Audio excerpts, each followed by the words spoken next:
Alors, bonjour à tous et bienvenue dans ce tutoriel qui consiste à présenter une application, une solution informatique. Je m'appelle Joseph Achille Zé.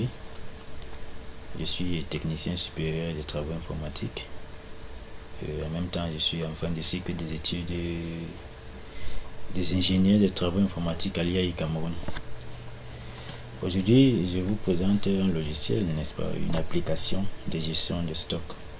Cette application qui a pour but, n'est-ce pas, de répondre à une grande difficulté à laquelle font face plusieurs propriétaires de supermarchés, de surfaces de vente, de distribution, de prêt-à-porter, des boutiques, etc. ainsi que toutes les autres entreprises qui font la distribution et la vente. Donc, à savoir ces difficultés qui sont le contrôle des entrées et des sorties des marchandises, le contrôle de la diminution en temps réel du stock, à savoir quel produit ou encore quelle marchandise a été vendu à qui et quand, quelle marchandise ou alors quel produit nous avons encore en stock et en quelle quantité. Donc c'est un peu ces questions là auxquelles notre projet va répondre, notre application GESTOCK va répondre pour bénéfice des propriétaires d'espaces de distribution.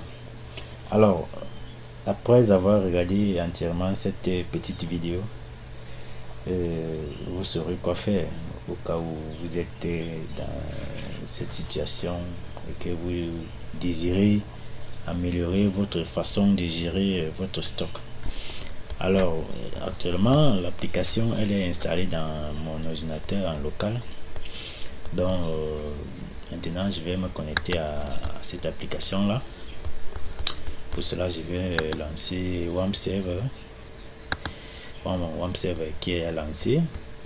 Je vais donc ouvrir localhost. Localhost, ça veut dire que ma machine actuelle que j'utilise, la machine dans laquelle l'application est installée fonctionne. Donc ici, à partir de WAMP Server, vous pouvez donc voir le menu là. Nous avons la partie du haut, configuration serveur là, ça ne nous concerne pas. Outils, ça ne nous concerne pas non plus. La partie qui nous concerne ici, c'est vos projets, le menu vos projets. Et c'est là où se trouve mon application qui s'appelle GESTOCK. GESTOCK pour gestion de stock. Et là, je vais donc cliquer sur GESTOCK. Voilà, quand je clique sur GESTOCK, je suis redirigé vers cette page d'authentification. Nous avons la GESTOCK 1.0 qui est votre application de gestion de stock. Et là, naturellement, il nous est demandé, n'est-ce pas, de s'authentifier avant d'utiliser pour avoir accès à l'application. Bon, pour ça, je vais donc me connecter avec les paramètres administrateurs, puisque c'est ces paramètres que nous avons utilisés lors de la conception du logiciel. Donc, les paramètres administrateurs, je vais utiliser le mot de passe le login par défaut. Déjà, je vais mettre admin. Et comme mot de passe, je vais mettre là le mot de passe. Et voilà, là je suis connecté en tant qu'administrateur. Bon, lorsque vous êtes donc connecté, une fois connecté, vous êtes redirigé à ces menus là, à cette page d'accueil qui présente, comme vous pouvez le constater là, une barre de menu. Avec les menus gérer produits, gérer les produits, gérer les fournisseurs, gérer les utilisateurs, gérer les clients, historique des ventes et enfin l'onglet statistiques. Et un peu plus à gauche, à l'extrême gauche là, nous avons un menu qui défile là, un menu titre qui défile écrit vendre un produit. Donc c'est ce petit menu ci qui nous permet de vendre un produit quand un client se présente à vous. Il dit qu'il veut tel ou tel produit. C'est ce petit menu ci qui va nous permettre de servir le produit à ses clients. Comme vous pouvez donc le voir là, nous avons ici client, c'est-à-dire le nom du client qui va acheter le produit. Bon, vous voyez que quand je déroule là, il y a quelques clients qui sont déjà enregistrés dans ma base de données, étant donné que avant il faudrait que les clients, déjà vos clients réguliers, voilà, vos clients qui sont abonnés soient déjà enregistrés dans votre base de données. C'est pour ça que vous pouvez constater ici que il y a quelques clients qui sont enregistrés. Et au cas où votre client n'est pas enregistré, vous voyez là, il y a autre, c'est-à-dire un autre client à part ceux qui sont enregistrés dans la base de données. Donc au cas où le client n'est pas enregistré, vous pouvez laisser là autre, ou alors s'il est enregistré, vous pouvez choisir le nom de ce client là. Bon, ici, nom du produit, il vous est demandé de sélectionner un produit, donc sélectionner le produit que vous voulez vendre. Et là, quand vous déroulez ceci, vous avez la liste de tous les produits que le supermarché ou alors la boutique commercialise. Vous avez donc là la liste de tous les produits qui sont vendus dans cette entreprise là. Bon, vous pouvez sélectionner un produit ici. Vous constatez là, il y a des casquettes, il y a des chemises hommes, il y a des claviers AZERTY, claviers QWERTY, il y a les clés USB, les cravates, les joggings, les extincteurs, les laptops, les pantalons, les tables de luxe et ainsi de suite. Donc là, je vais prendre un produit au hasard. Vous pouvez prendre par exemple une casquette. Ici, on vous demande d'entrer la quantité que vous voulez vendre, le nombre de casquettes que vous voulez vendre, étant donné que nous avons choisi de vendre une casquette. On vous demande de choisir le nombre de casquettes que vous voulez voir. Vous avez donc le choix de 1 à 100. Peut-être vous voulez vendre 7 casquettes ou alors 6, voilà. Et vous aurez à cliquer maintenant sur valider la vente. Et une fois que vous cliquez sur valider la vente, il y a un petit récapitulatif qui vous est affiché. Bon, je vais profiter une fois pour valider cette vente. Je vais cliquer sur valider la vente. Voilà, quand il clique sur valider la vente, vous voyez donc il y a un petit récapitulatif de la vente qui est affiché en bas de ce tableau là. On nous rappelle donc le nom du client, c'est le client qui est choisi tout à l'heure. Vous pouvez voir là Anderson, c'est le client qui a acheté les casquettes. Vous voyez là, produit vendu, casquette. Le prix unitaire PU là, c'est prix unitaire, c'est-à-dire le prix d'une casquette, c'est 2500 francs CFA. Et la quantité de casquettes vendues, vous voyez là, on a vendu 6 casquettes à raison de 2500 francs l'unité. Et le prix total à payer, nous avons là 15 000 francs à payer. Et ici, une fois cette vente effectuée, et une fois que ce récapitulatif affiché, le système va enregistrer automatiquement cette vente qui vient d'être effectuée là. Ça veut dire quand vous fermez là et que vous venez dans le menu historique des ventes, vous voyez là, historique des ventes. Voilà, nous avons ici nom du produit vendu. Nous avons un tableau ici, nom du produit vendu, la casquette là. Nous avons le prix unitaire 2500. On dit qu'on vient de vendre 6 casquettes et qu'on a payé, le client a payé, monsieur Anderson ici, que le client a payé 15 000 francs. Et que le vendeur, c'est voilà le nom de l'administrateur qui est connecté actuellement, le nom du vendeur, la personne qui a vendu ces casquettes là, c'est monsieur Namini. Et la date de la vente, vous voyez là, la date et l'heure de la vente qui sont affichées, le 18 juin 2016 à 12h54 minutes 27 secondes. Et là, il vous est aussi proposé d'imprimer cette facture. Vous voyez donc que ce tableau-ci affiche l'historique de toutes les ventes qui ont déjà été effectuées dans votre boutique ou bien dans votre supermarché. Et l'historique des ventes est affiché par date, c'est-à-dire le produit, le produit qui a été vendu le plus récent jusqu'au plus ancien.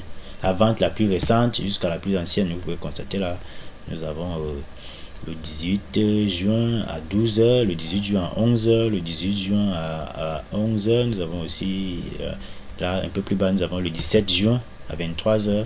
Si vous naviguez dans les pages là, dans l'historique toujours, voilà, vous allez voir ici le 17, il y a des produits qui ont été vendus le 17.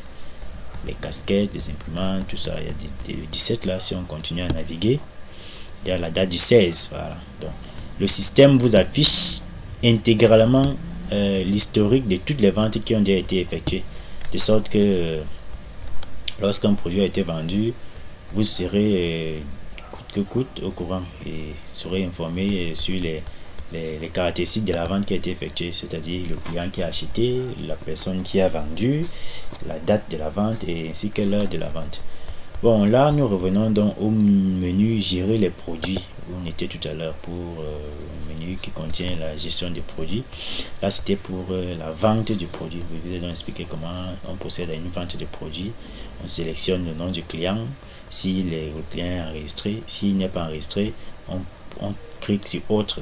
On prend le nom du produit ici, la quantité, et on valide la vente. Et en validant, l'historique de cette vente est automatiquement enregistré dans la table historique. Bon. En ce qui concerne la liste des produits que vous pouvez voir là, c'est la liste de tous les produits que vous avez dans votre boutique. Voilà, liste de tous les produits que vous commercialisez dans votre supermarché. Nous avons ici, les produits sont affichés, un nom, quantité en stock, le prix unitaire, les détails sur le produit, le nom du fournisseur, c'est-à-dire celui qui veut livrer ce produit, la date d'ajout, c'est alors la date où on vous a fourni ce produit.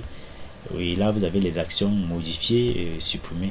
Actions modifiées, vous pouvez modifier, par exemple, ici, vous voyez comme il n'y a pas de détails là, vous pouvez modifier pour ajouter les détails à ce produit. Ou alors, vous pouvez supprimer le produit de la base de données. Je vais, quand on s'intéresse maintenant au menu quantité. Vous voyez que ici, nous avons les quantités des produits sont affichées en 3 couleurs différentes. On a la couleur verte, on a la couleur jaune, on a la couleur rouge. Bon, ici, la couleur verte, nous l'avons choisi pour stipuler que quand une quantité est affichée en couleur verte, ça veut dire que c'est une quantité normale. C'est-à-dire que ce produit est encore suffisamment fourni dans la base de données de l'entreprise. Et quand c'est la couleur jaune, comme vous pouvez voir là, il y en a 8, par exemple, on a 8 claviers, on dit qu'on a 8 claviers AZERTY qui sont enregistrés dans la base de données. Et il y a un petit message après qui nous dit que le produit est finissant. Donc on met là 8 finissant, c'est-à-dire qu'il ne reste que 8 claviers AZERTY dans la base de données et que ce produit est finissant.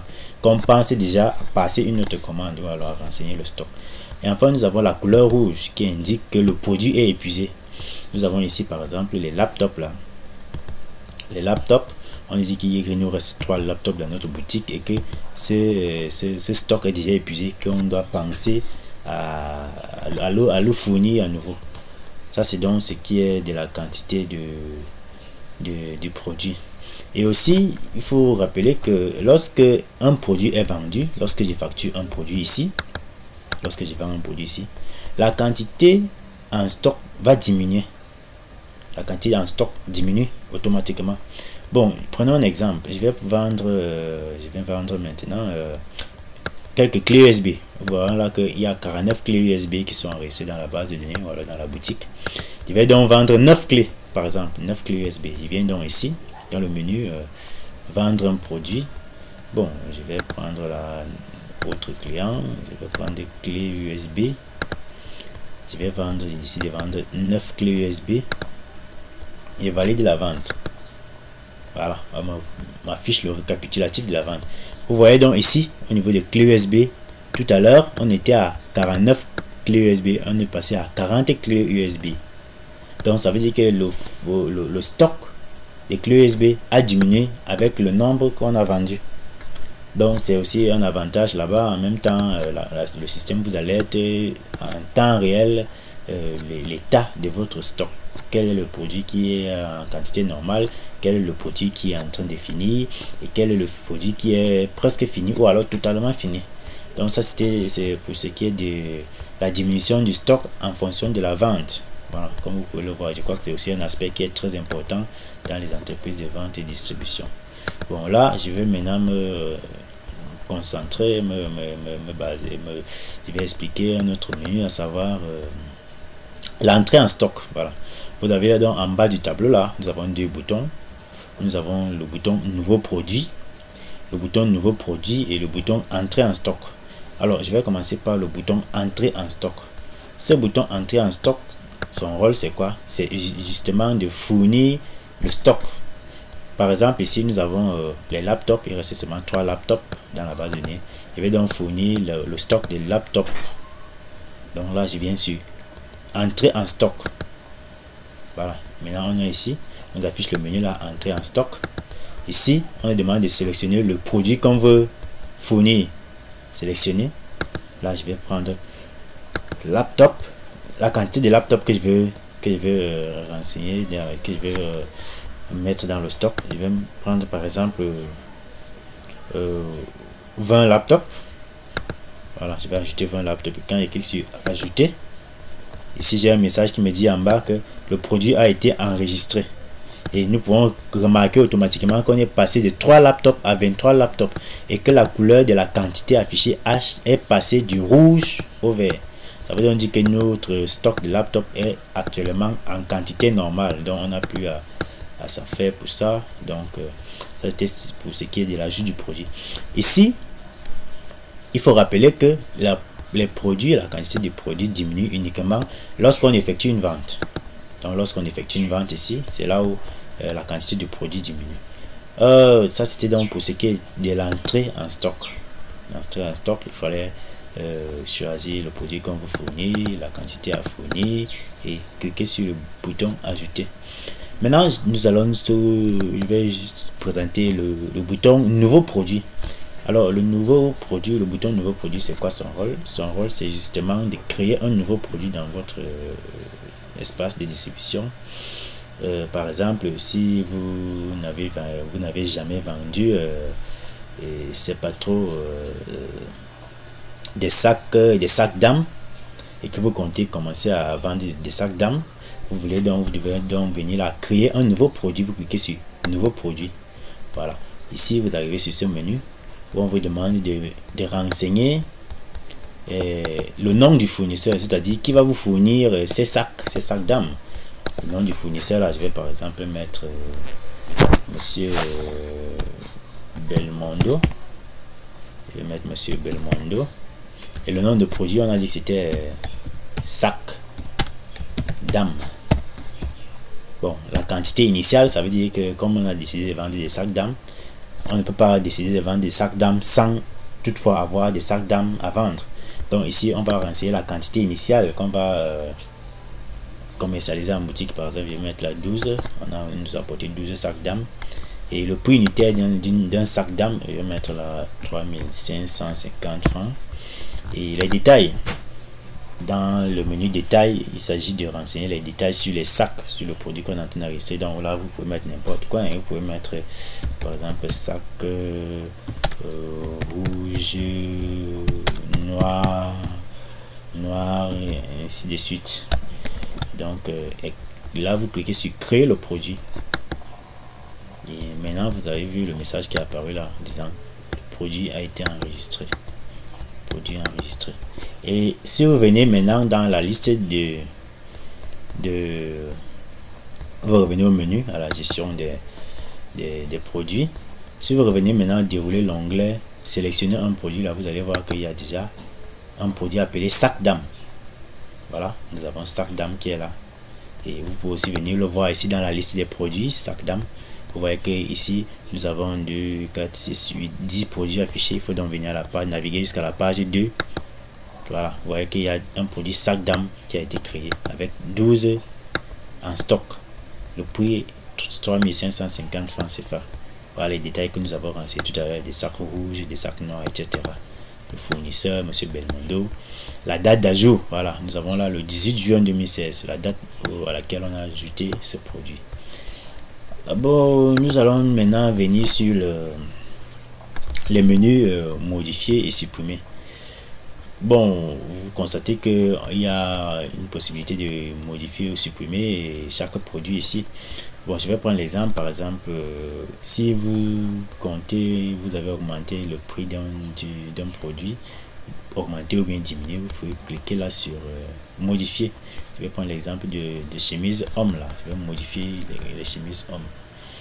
Vous voyez, on est donc à ce menu. Chemise homme. La quantité, on nous dit qu'il y a 94 en stock. Le prix c'est 3000 francs. Bon, je vais donc passer de 3000 francs à 2000 francs par exemple. Chemise homme.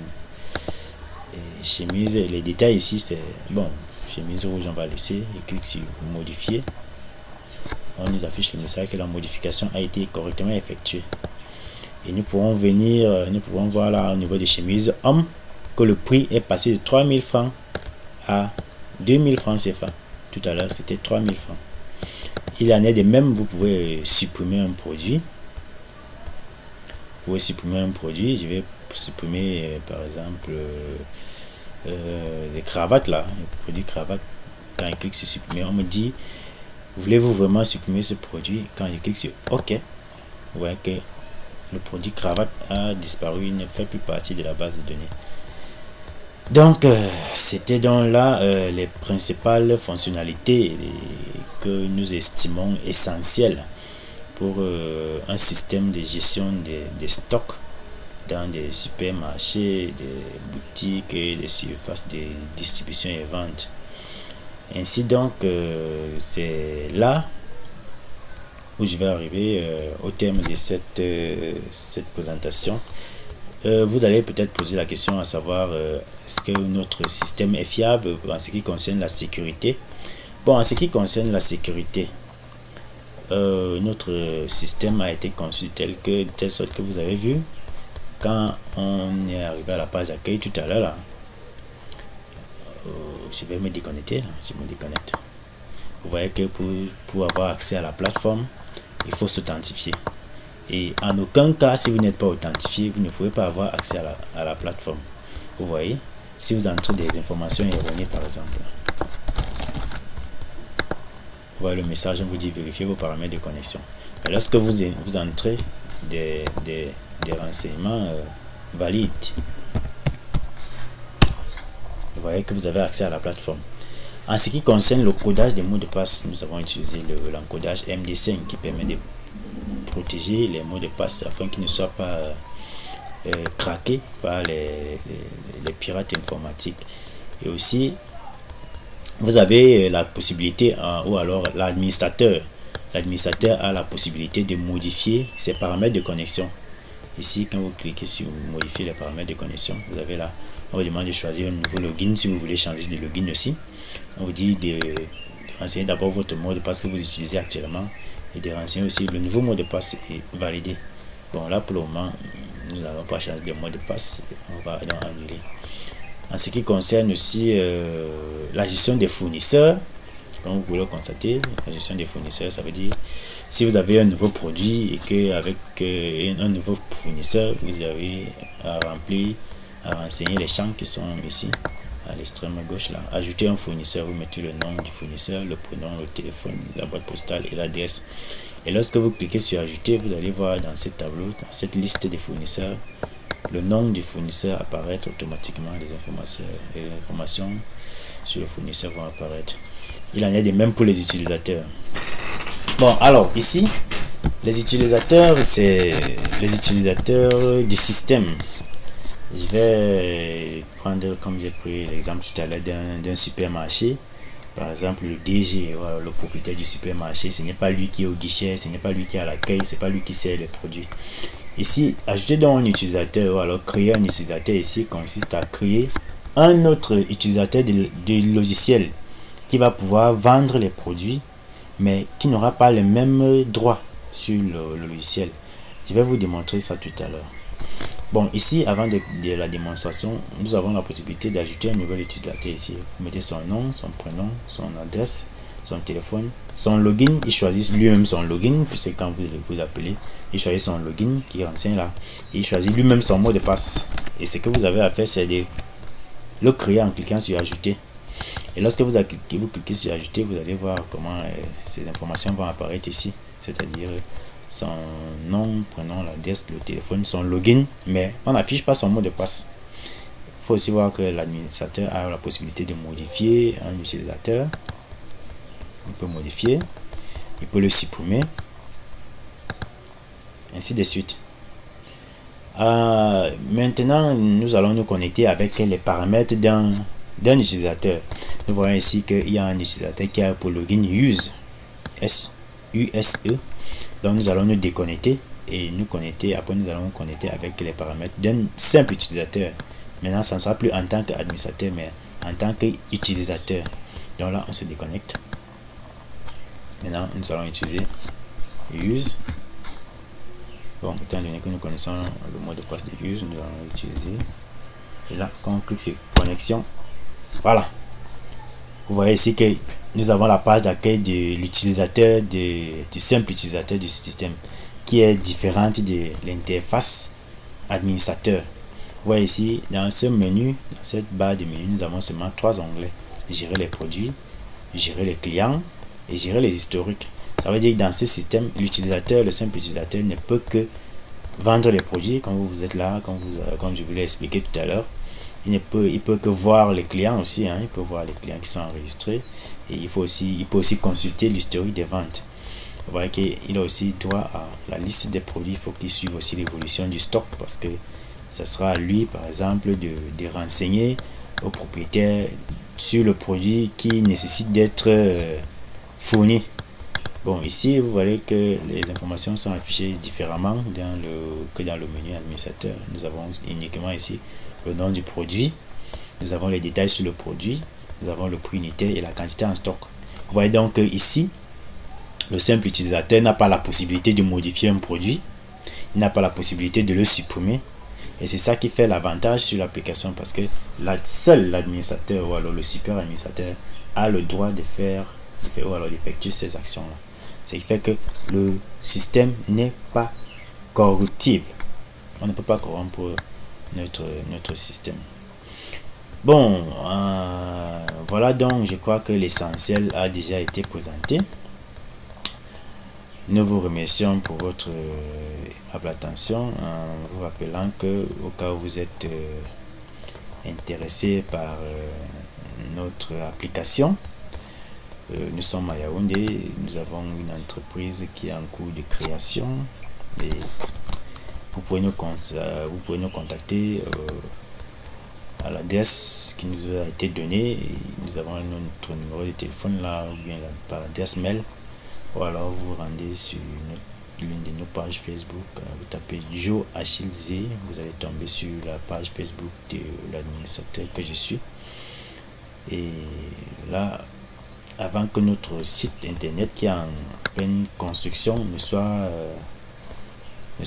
disponible, ne soit hébergé, vous pouvez nous contacter à ces adresses et à partir de Facebook.